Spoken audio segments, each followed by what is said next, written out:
Welcome. I'm Dan Rahill.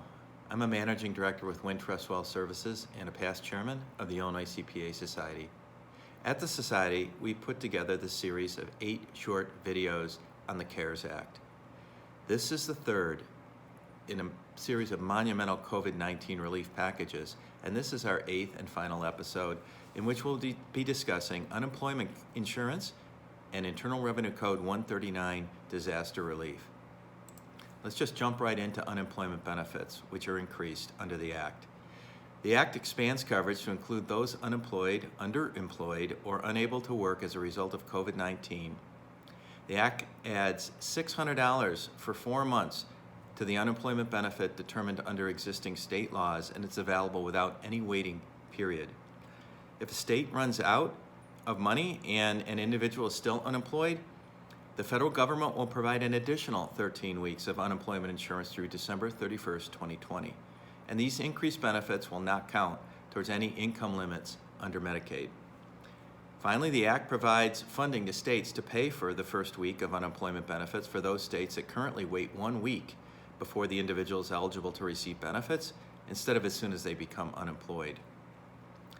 Now, unemployment benefit eligibility has been expanded also under the Act. It creates a temporary pandemic unemployment assistance program for those not traditionally eligible for unemployment benefits. These include self-employed individuals, independent contractors, and those with a limited work history.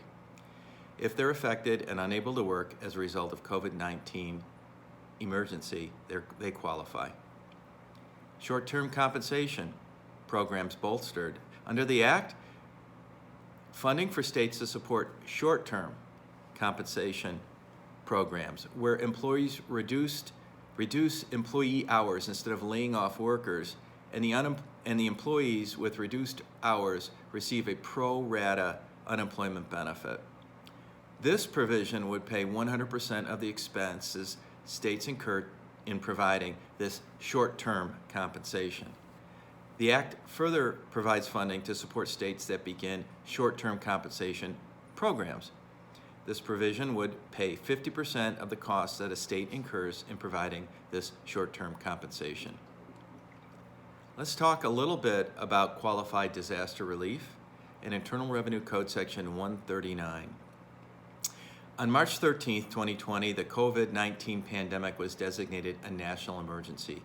That's important because it triggers this code section, which has been in the code since the 9/11 terrorist attacks and rarely used. It provides the opportunity for employers to exclude certain qualified disaster relief payments from their gross income under Section 139 of the Internal Revenue Code. It allows employees to exclude. So, it allows reimbursements or payments for reasonable and necessary personal, family, leave, living, and funeral expenses due to an eligible disaster. And under Code Section 139, disaster payments can be tax-free to workers and deductible by the employers. Shareholders who are also eligible employees of an S Corp or a C Corp can also qualify. Now, the specifics: payments don't need to be included on a worker's W-2 form, and the company doesn't have to document the actual expenses as long as the payments are expected to be close to them. Complex employee benefits discrimination rules about which workers get what benefits don't apply either. And on March 31, the Internal Revenue Service affirmed that Code Section 139 can apply to coronavirus payments in its guidance on payroll tax credits. The statement was included as part of an answer to question number 58 in a list of frequently asked questions posted online. With that, that concludes our 8th episode of our series of 8 short videos on the CARES Act. I hope you enjoyed them, and take care, be well, stay quarantined. Thank you.